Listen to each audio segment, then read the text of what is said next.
Senator Robin Padilla.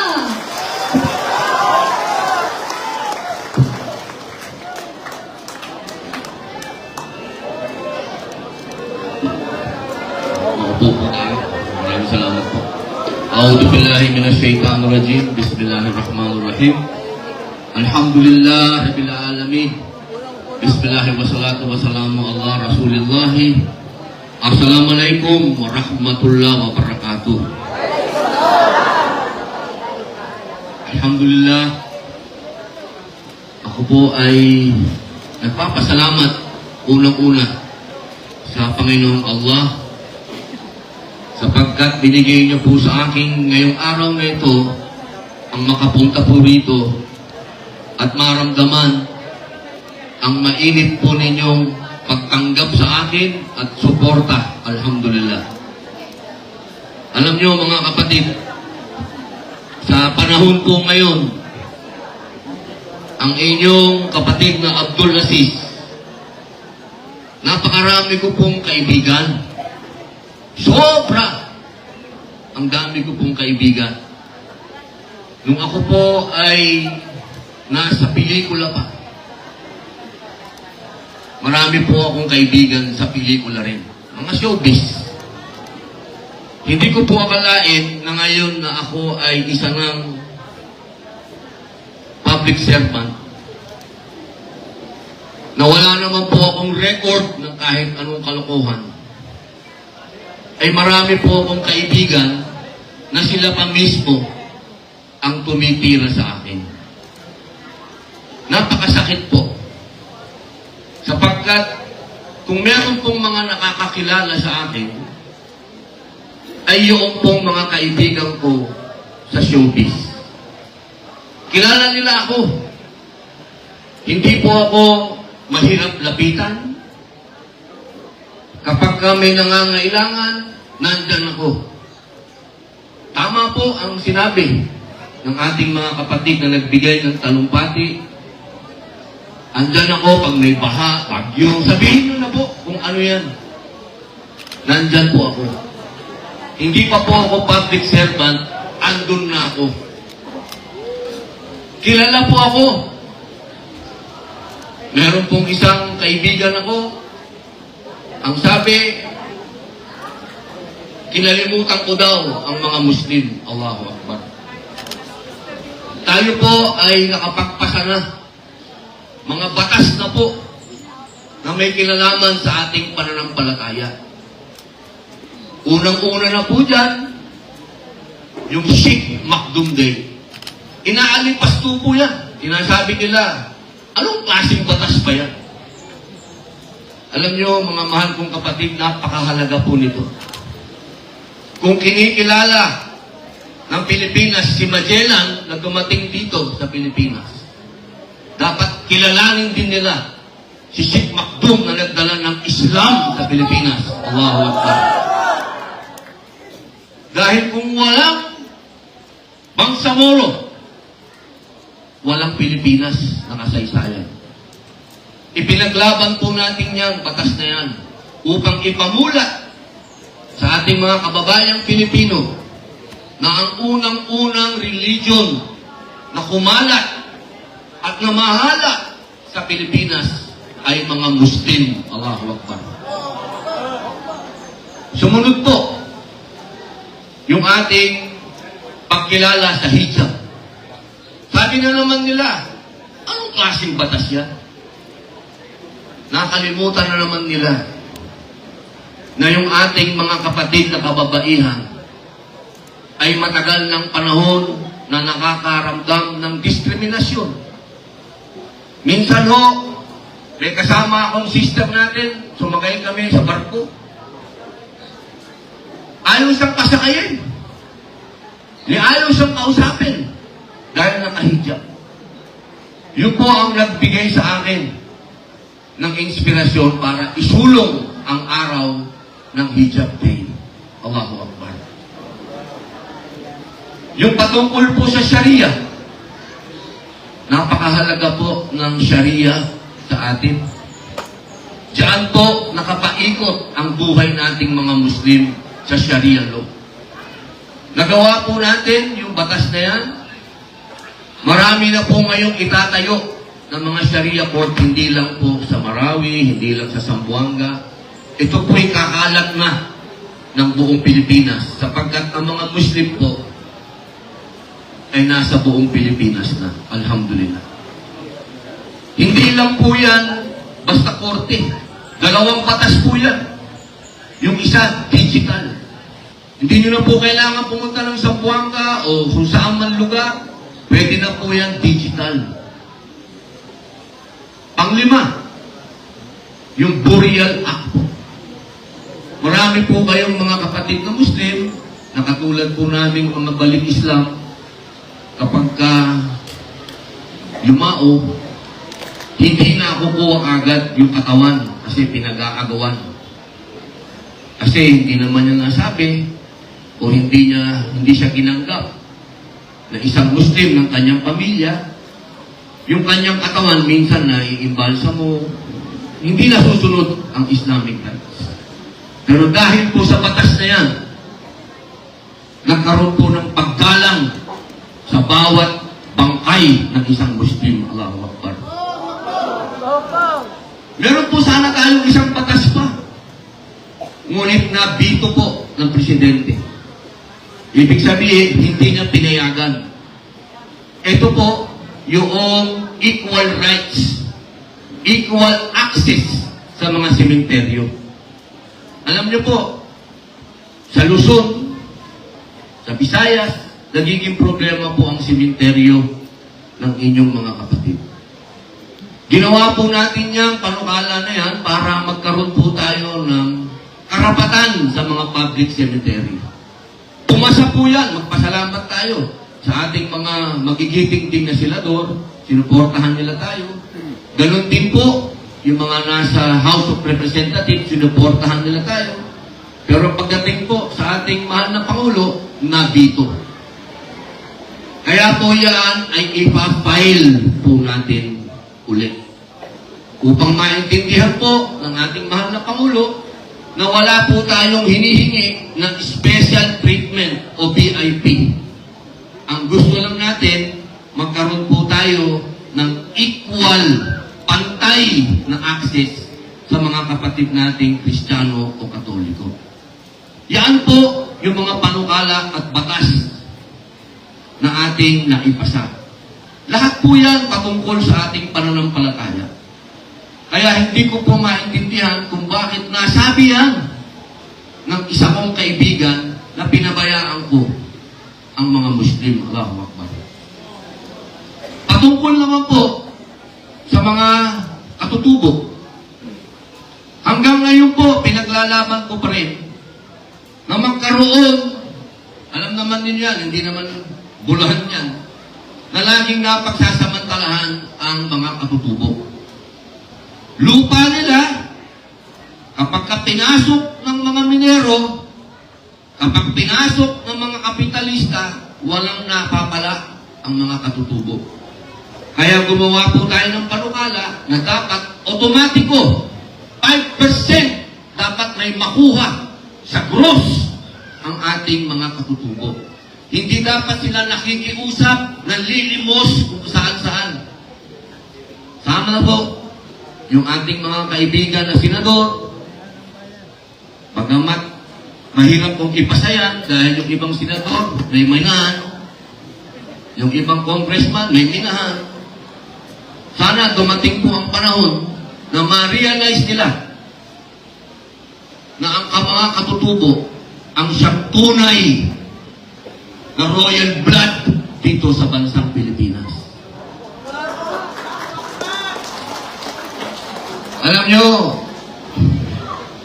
nakakatuwa ho ang politika. Kung sino yung gumagawa ng tama, ikaw yung bobo. Kung sino yung gumagawa ng kalokohan, yun ang matalino. Napakasakit pong isipin na bakit ang mga tinatawag nating matatalino ay hindi nila maipaglaban ang hustisya. Tayo, Lagi ko pong sinasabi yan. Ako'y nakulong. Hindi ko po yan tinatago. Ako ay tatawag na bad boy. Allahu Akbar. Pero yung pong pangungulungan na yan, diyan po ako nag-Muslim. Allahu Akbar. Diyan ko po nakita ang sarili ko.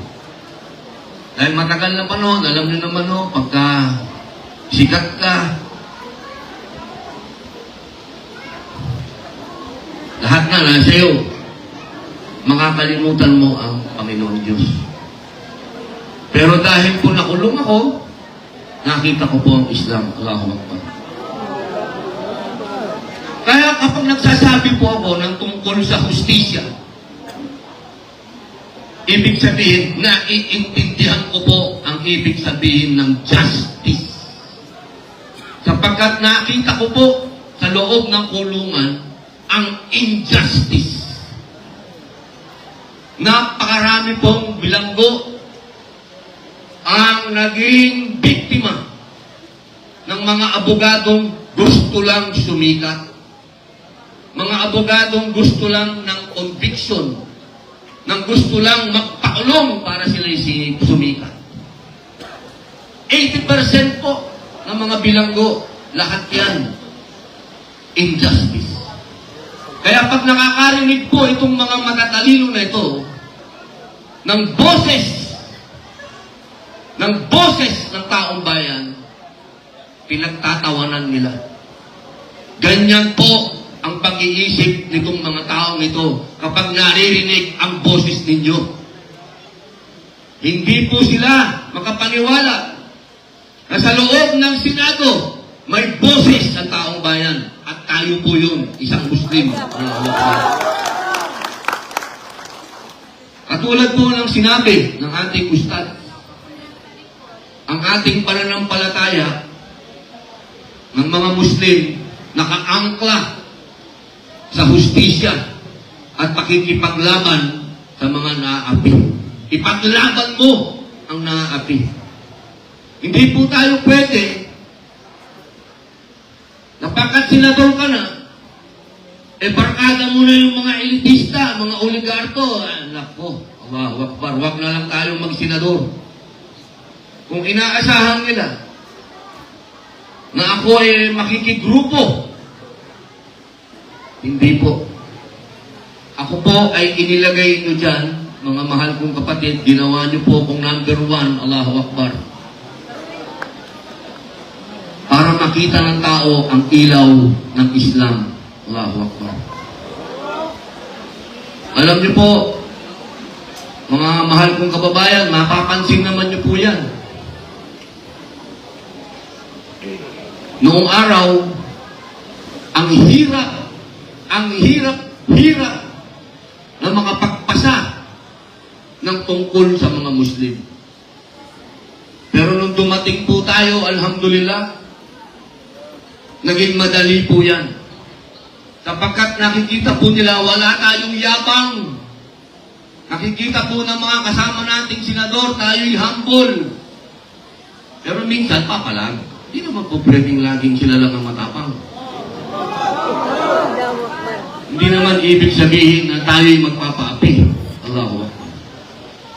Pero kadalasan, nakikita po nila sa atin na ayaw natin ng gulo. Ang gusto natin, katotohanan lang. Kaya mga kapatid, ito pong pinakita niyong suporta sa akin. Pinalalakas niyo po ang loob ko. Dahil ayaw ko na ho. Ayaw ko na ho talaga. Masyado na ho naapektuhan ang aking love life.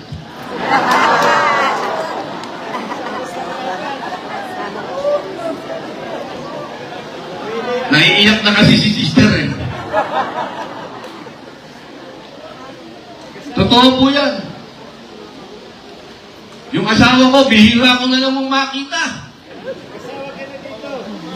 Mag-asawa ako dito? Allahu Akbar. Magandang idea yan.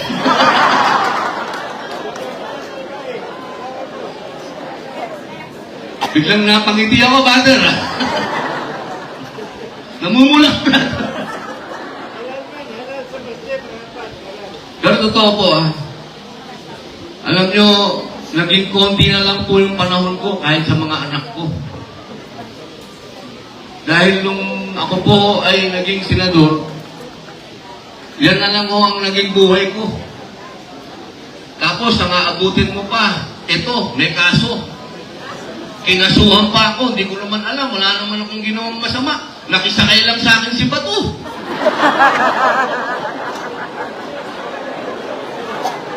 Pambira. Nakita naman nila sa TV. Naglalakad lang kami, sumakay ng kotse, umalis. At paano tumakas yun? Alam nyo, kawawa naman ho yung mga matitino. Parang, ang dating eh, hihimas na naman ba ako ng rehas? Allahu Akbar.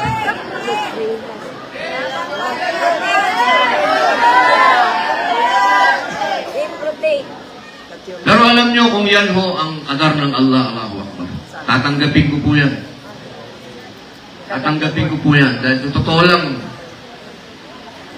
nung ako po ay nakulong, yun na po ang pinakamasayang araw sa buhay ko sapagkat araw-araw po nakakapagdasal ako. Alhamdulillah, hanggang ngayon naman, 5 times a day. Pero ang dami ko pong non-obligatory prayer na nagagawa sa kulungan. Nakakapagtahajud ka.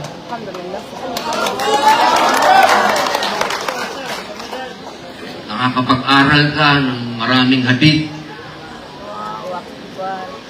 Ngayon ho kasi, sa totoo lang, hindi na ako masyadong nakakakita ng maganda. Dito na lang.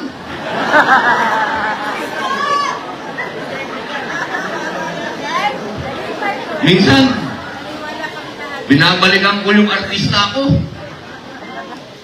Kahit paano, nung artista ko,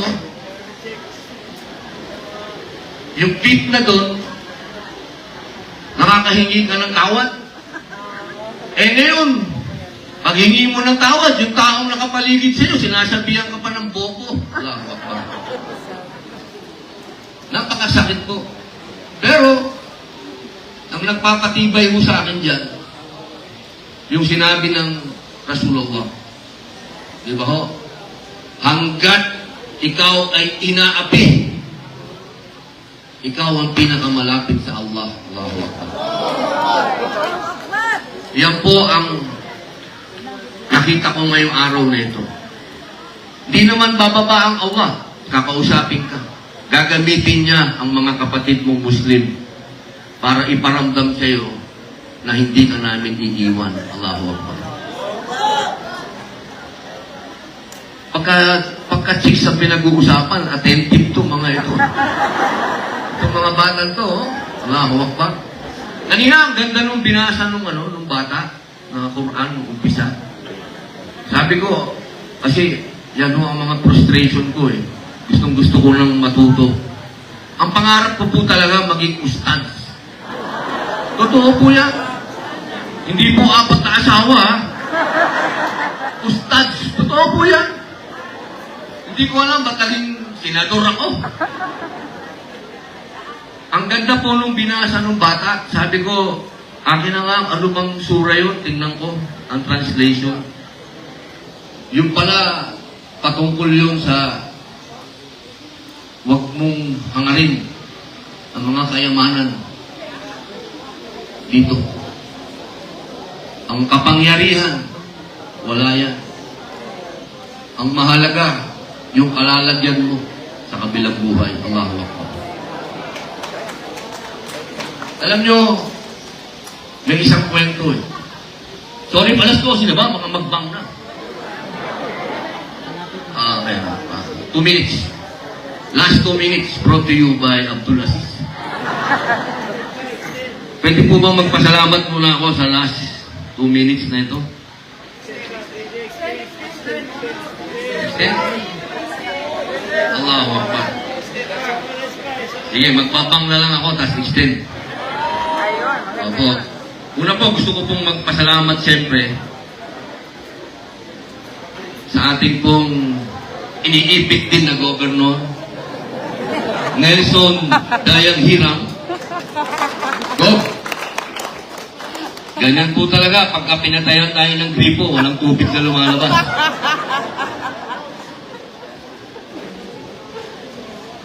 Tuyong-tuyo lang, Gov, no?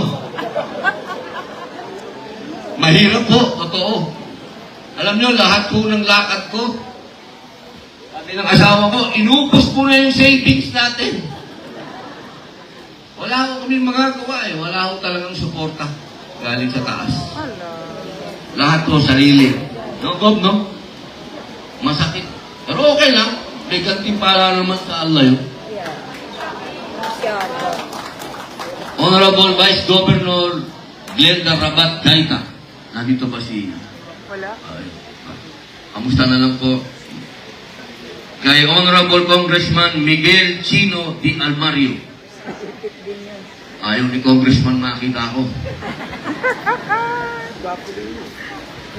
Kay Vice Governor Dorothy Gonzaga. Davao de Oro.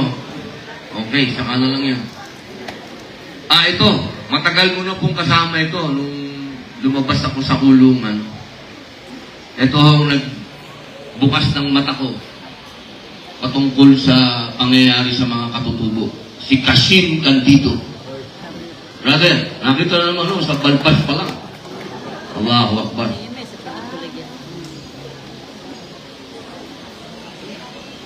Richard Sangkolan.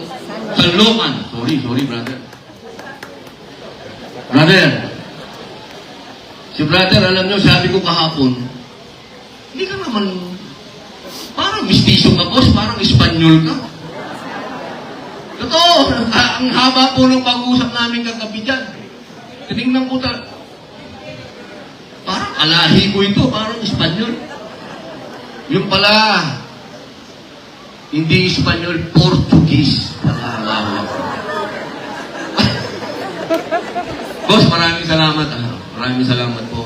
Ako po ay nag-aagawan po kami kahapon. Sabi ko, ate, ako na magbabayad ito. Yung pala, bayad na pala yung restaurant. Ang sarap tuloy nung kinain ko ang lasa. Ito, napakagaling nung speech nito. Isa Com Del Monte. Brother Isa. Assalamualaikum, brother. MP Hussein Munoz. Umalis na yata si brother. So Ustad. Maraming salamat po, Ustad. Galing nung shakes mo, brother. Siguro...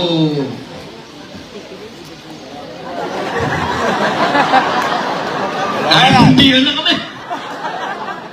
Maraming maituturo sa akin si Sir. Engineer Raymando Macusang Jr. Yan po, matagal ko na pong kasama si Engineer. Engineer, alam mo namang love ko kayo. Norhaya Macusang.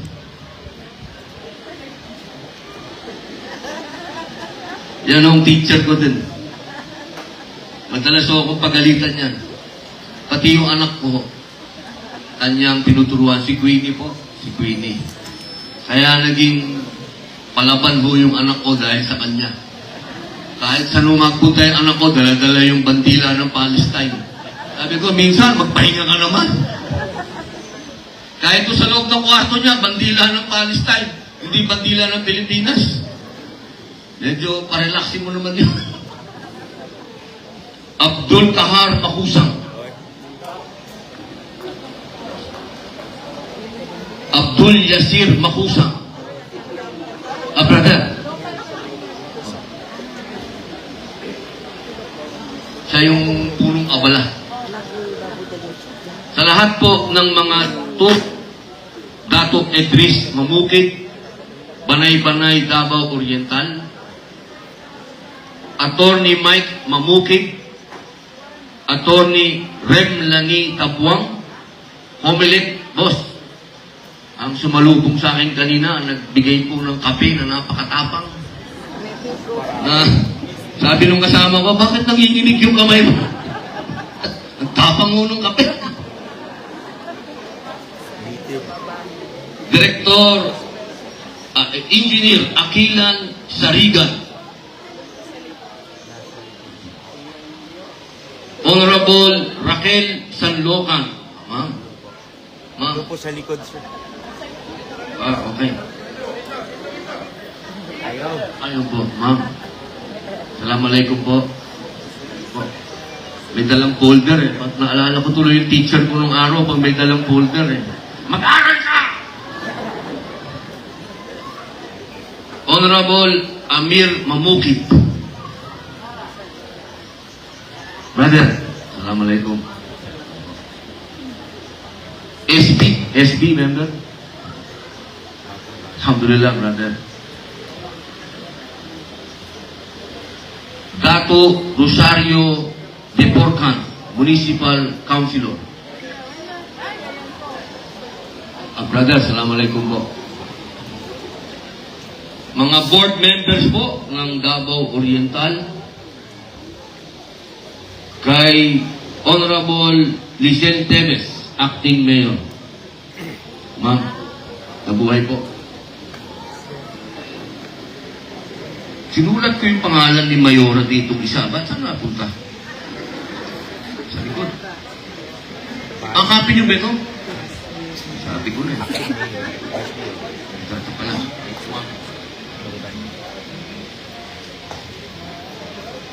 Pasensya na po kayo kasi kabiling-bili lang sa akin. Lagi po ito, nung kumakandidato po ako, kinausap ako ni Pico. Sabi niya, halika dito. Pag naririnig kitang nagsasalita, hindi ka nagpapasalamat sa tao. Unahin mong magpasalamat, huwag ka nang magtalumpati. Importante yun. Kaya po, hayaan niyo po, pasalamat isa-isa. Ito po, kay Mayor Karen Villanueva. Yan. Ma'am. Kay Honorable Renante Madelo. Brother. Honorable Nino G. Consum. Brother. Honorable Eva Arni Plazos Impuerto. Pakiparating na lang po ang pasasalamat ko po. Kay Honorable Jimmy Canete. Pakiparating po. Honorable Eva Golegi. Pakiparating na lang po. Honorable Patricia Veronica Ladra. Parang wala sila lahat. Family Day. Opo. Bonso Esparabag. Honorable Sir. Ayun, buti na lang nandito si Sir. Tatlong asawa.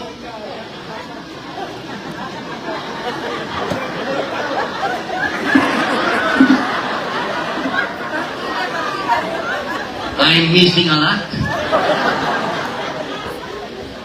Kaya po pala ang ganda ng kutis nyo. Nainggit ako ah. Pwede po bang makakuha ng konting pointers sa inyo mamaya? Ayan. Honorable Paulo F. Bangasing. Brother. Ito isa lang asawa nito. Isa lang po, no?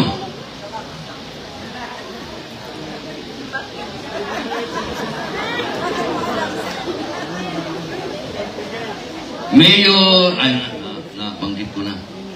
Sa mga CSO Representative Jimmy Norberte. Meron po ba ako nakalimutan sa mga board member? Sa lahat po ng mga tribo, gusto ko pong magpasalamat. Kung meron pong Maguindanon, maraming salamat. Kung meron pong Maranao na nandito, maraming salamat. Kung meron pong Iranon, maraming salamat. Sa lahat po ng Kalagan, maraming salamat po. Allahu Akbar. Allahu Akbar. Allahu Akbar. Kung meron pong sangil, maraming salamat. Kung meron pong kausog, maraming salamat po. Kalibugan, Palawani, Mulpog, Sama, Badyaw, Yakan, Jami, Mapun, saka Balik Islam, katribo ko naman po yun. Sa lahat po ng nanonood, Assalamualaikum mga kapatid, maraming salamat. Kanina po, pagpasok ko, lakad ako eh. Sabi ko, puro babae. Sabi ko, totoo talaga yung sinabi sa kasaysayan ng Islam, kung naalala niyo po, na tumatapang ang mga lalaki kapag andyan ang mga babae. Alam niyo po ba yung istorya no? Nung panahon po nang lumalaganap ang Islam, merong nangyaring digmaan sa Persia. Sa Persia. Ito po yung Battle of Al-Qadisiyah. Labanan po ito. Yung mga Muslim, medyo natalo sila.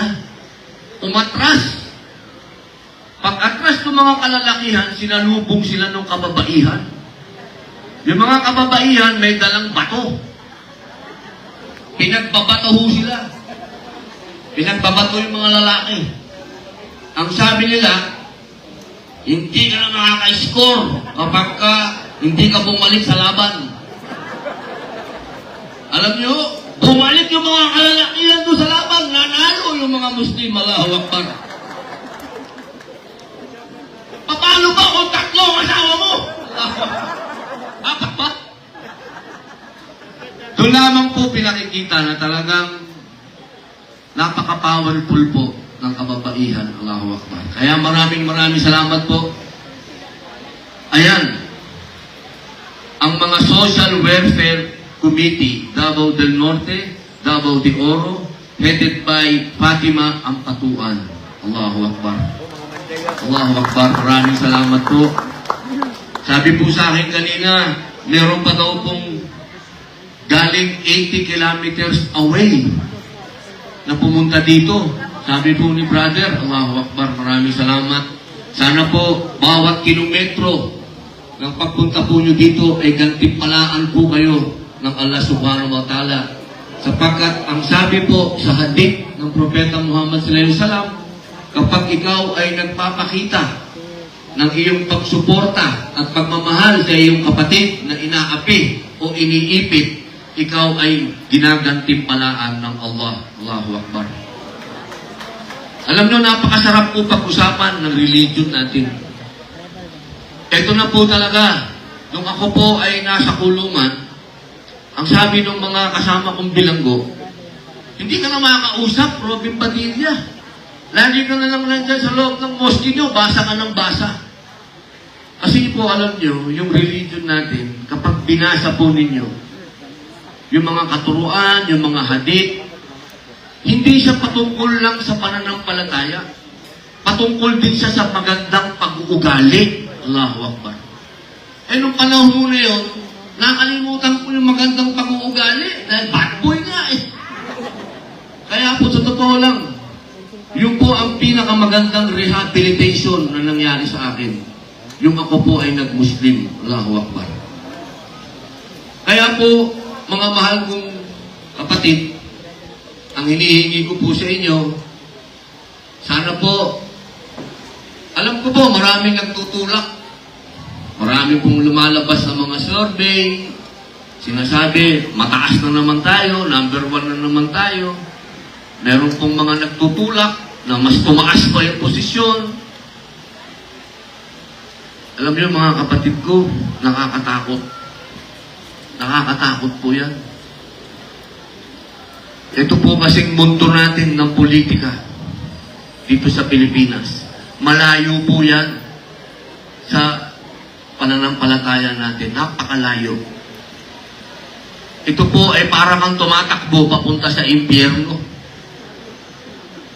Kaya po kung hindi nyo po ako babantayan at kung hindi nyo po ako ipagdudua, magidisgrasya po ako dyan. Kaya sana po, mga mahal kong mga kapatid, isama niyo ako lagi sa inyong mga dasal. Yung asawa ko po, isa lang boss yun.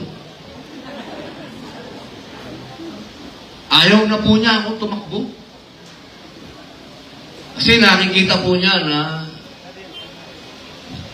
parang nasasayang lang lahat yung hirap ko. Yung hirap natin, nasasayang lang lahat. Kasi hindi natin hawak ang media. Ate, atin yan, yung SMNI. Kasi alam niyo yung SMNI, sabi nga ng isang kaibigan ko, bakit daw mahal na mahal ko si Pastor Apollo? Sabi ko, alam niyo si Pastor, mahal na mahal niya ng mga Muslim katutubo. Higit sa lahat, noong ako po at si Pangulong Rodrigo Roa Duterte ay lumaban sa mga terorista, kasama ko po si Pastor. Eh tayo'y hindi marunong mang-iwan ng kasama. Ako ho, sabihin na nila kung anong gusto nilang sabihin. Pero hindi ugali ng isang Muslim ang mang-iwan ng kasama. Allahu Akbar. Kaya po, thank you, SMNI. Ang hirap po, ang hirap makasurvive pag ang media, karamihan ng media, pati mga kaibigan ko pa, hindi ko maintindihan. Si Ted Filon, hindi ko maintindihan si Ted Filon. Kung banatan ako nitong si Ted Filon, akala mo, hindi ko sa kaibigan. Sa totoo lang, name-personal pa. Napakasakit isipin. Pag may-personal siya, alam naman niyang may asawa ako, babanatan niya ako ng ganun. E di ikaw na ang pinakamagaling na lalaki kung gusto mo. Wala naman akong question doon. Ikaw na ang pinakamagaling. Pero sana pare, tandaan mo lang,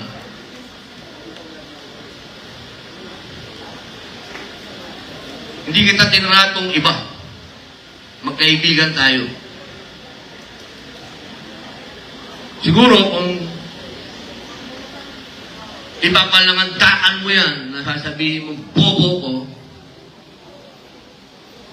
eh sana, binalikan mo. Binalikan mo kung sino ang nagsabi nun. Yung perjury. Ang nagsabi ng perjury, si Senator Lacson. Sinundan ko lang. Sinabi ko lang na Tagalog ng perjury ay sinungaling. Hindi ko akalain na ikaw pa, Ted.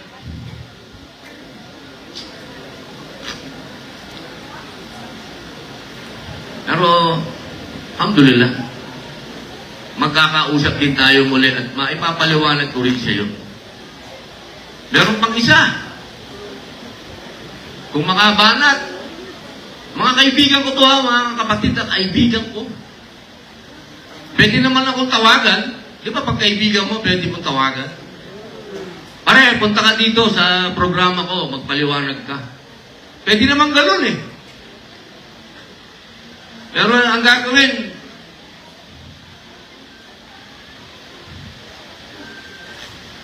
subhanallah. Sana, itong mga taong ito, meron pang isa. Ito, hindi ko kaibigan ito kasi pakiramdam niya, Lord siya, Lord. Alam mo, galit kami sa mga Diyos-Diyosan. Bawal sa Islam ang Diyos-Diyosan. Kaya hindi kami naniniwala sa mga Lord. Lalo na sa mga gambling Lord, drug Lord, landlord, lahat na ng Lord.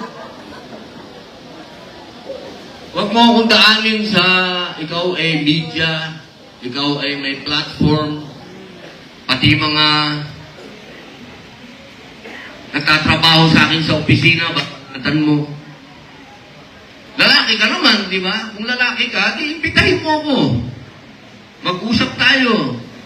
Huwag niyo akong daanin sa ganyan kasi walang kinalaman ang mga nagtatrabaho sa akin sa opisina. Yung impeachment na yan, lahat po ng sinasabi ko dyan, akin galing. Hindi ako humihingi ng tulong sa mga abogado ko kasi ayaw ko silang madamay. Kasi alam ko, political yan eh. Yung impeachment na yan, political. Kaya ayaw ko ding maipit yung mga tao ko sa opisina. Sarili ko po yan. Kaya kung sisisihin mo, Lord,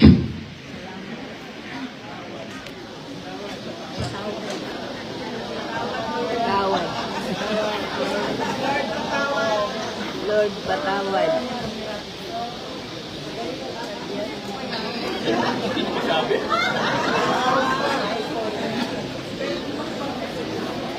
ipagpapasa Diyos na lang kita. Allahu Akbar. Yun mga mahal kong kapatid, yung mga ganong klase. Tayo kasi mga Muslim, gusto natin harapan. Ayaw natin yung mga ganong kaharap mo, pagtalikod mo, sasaksakin ka sa likod. Ayaw, ang labo nun. Tsaka walang gamayan ng pamilya. Di ba kung gusto nyo akong banatan, ako lang. Pagka sinama nyo na yung asawa ko, malabo na yun. Bawal sa amin yan. Never touch our wife and wives. So yun lang po, mga mahal kong kapatid. Salamat po. Kasi bang na yata. Ito po, kay IPMR Datu Pakay ng Mandaya Tribe. Maraming salamat po. Sa ating pong mga punong barangay, ito ang pinaka-importante. Kenneth Roy Mejos. Kenneth Roy Mejos. Boss. Brother. Juni Parilla. Sa likod po. Okay. Hossein Lamaran. Estrelita Norberte, Christine Zoilo. Hello, ma'am.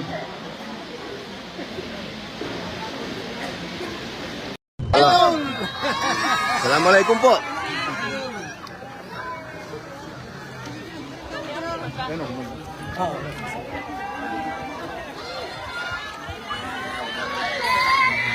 Salamat.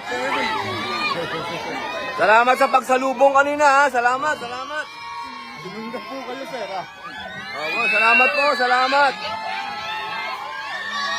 Salamat sa pagsalubong kanina, salamat. Assalamualaikum. Opo. May alarm word, brother. Assalamualaikum po.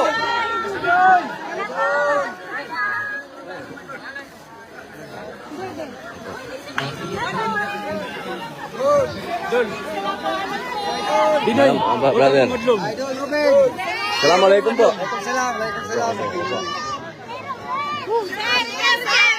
Assalamualaikum po.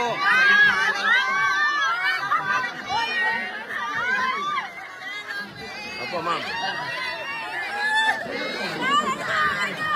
Assalamualaikum po. Brother, assalamualaikum. Kena.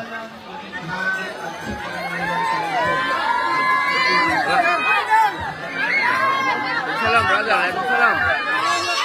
Allahu Akbar, brother. Opo. Assalamualaikum. Assalamualaikum po. Brother. Assalamualaikum. Ay, opo. Assalamualaikum po. Opo. Waalaikumsalam, brother. Alhamdulillah. Opo. Alhamdulillah. Pakai hawak nga, brother. Ikwan, may ganyan. I-rotate. Ayan, yan.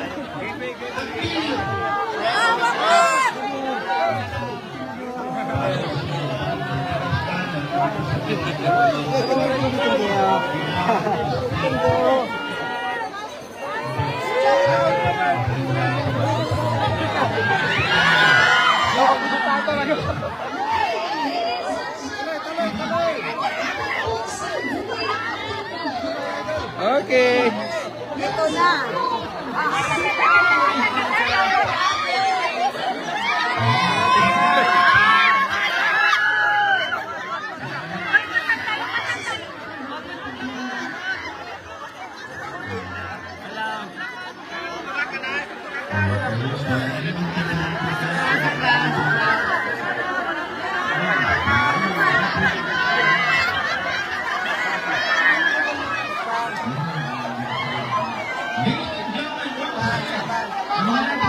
Okay.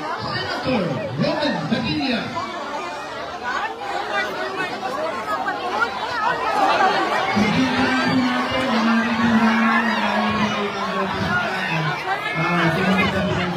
Para naman po ay maging mas madali at mas makinusay ang pagpasok ng sasakyan sa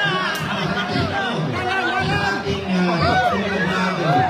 At yun, mga kababayan, panawagan sa pagkakaisa at kapayapaan. Kasama natin ang ating senador, Senator Robin Padilla. Gusto natin pagkakayan natin kasama ang mga parties and opinions ng ating mga senador. And maraming salamat mula dito po sa lungsod ng Bayanbanay at Davao, Region ng Davao. Isa po mga kamalayan na kasama ang ating senador, Senator Robin Padilla. Mayroon po lang pagkakalaan po natin Tingnan po natin ang gagandaan po natin ang ating senador. Nasira po yan po sa kanyang pinagkakawang sa ating mga Bigyan daan po natin ang ating mga kasama sa media at ating mga local bloggers para naman sila makakaroon po ba sila ng mas maayos na isang. Ladies and gentlemen, isang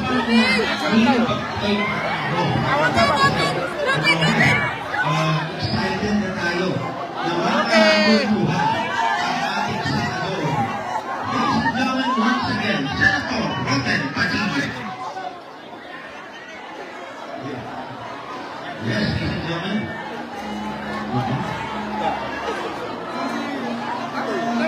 Yan. Ating pong ipinapagagawad dito. Ipinapakikusap sa lahat po ng ating mga kapentuhan, ating mga kasama. Mangyari po lamang ay bigyan daan natin ang maayos na pagdadaan ng ating senador, mahal na senador, Senator Robin Padilla. Ang ating idol, utol natin yan. Ayan. Once again, ladies and gentlemen, paulit-ulit natin. paulit-ulit at nakikita rin natin yung saya, of course, ng dalawang supporters. Dalawang check. Mangyari po lang ang pakiusap. Pati dahil siya bisikunin ating mga local bloggers, kung baka pwede mas tumapit kami ng konti. Anyway, may full access naman tayo sa ating senador. Ladies and gentlemen, Senator Robin Padilla, idol ng bayan niya. Aba?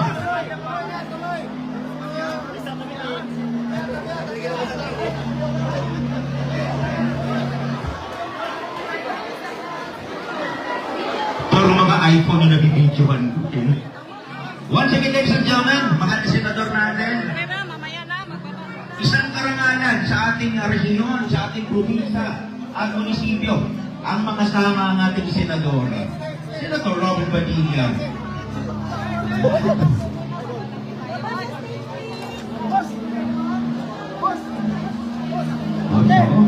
Salubungin natin ang isang malakasan. Assalamualaikum, mga ating kapatid. Kapatid na Robin Padilla. O kung tawagin namin lahat ay Dino no? Tutol, o kaya naman idol. Yan. Diba? So, Gusto ko rin batiin si Babu Yang. Sa baba na. Pwede sa baba na ta. Baba. Okay, so... Okay, pa ba tayo mga kasama? Yes, okay na okay. So, inaanyayahan po natin ang lahat. Pero mahirap pakalmahin dahil Yes, of mahal na mahal course. nga natin. Overwhelmed po tayo. Inakabangan ang ating senador. So, Nakaka-starstruck naman talaga. alam po natin mahirap kumalma sa mga pagkakataong ganito. Pero wala po tayong choice kundi kumalma din. Inagayahan natin ang ating mga kasama. O, pwede na po siguro maupo po ng bonte. No? Anyway, pag ayos-ayos natin yung sitwasyon, ay mas pagbibigyan tayo ng pagkakataon na may content. O kaya naman ay may-presenta natin na maayos ang ating senador. Ako'y na-starstruck din. At sampu ng mga kasamahan din ni Senator Robin. Maraming salamat po sa Inaanyayahan po namin lahat to please settle down dahil po ay magsisimula na po tayo. Once again, inaanyayahan po namin ang lahat na magsiupo na po tayo. And